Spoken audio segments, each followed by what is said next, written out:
Pyrolysis reactor is the main part of pyrolysis plant.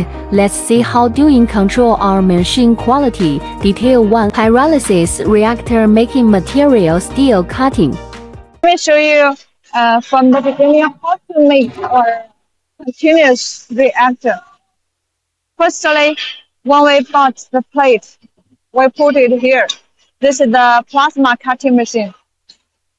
It's automatically cutting. When our engineer inserts the CAD drawing to the machine computer, it's cut according to the CAD drawing.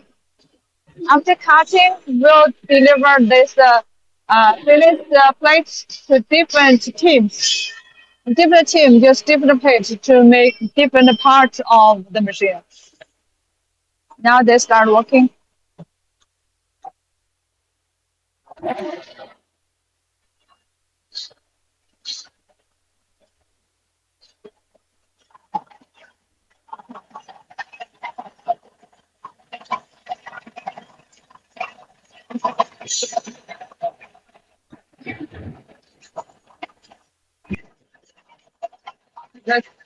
Now cutting is this shape, and we'll see the cutting result.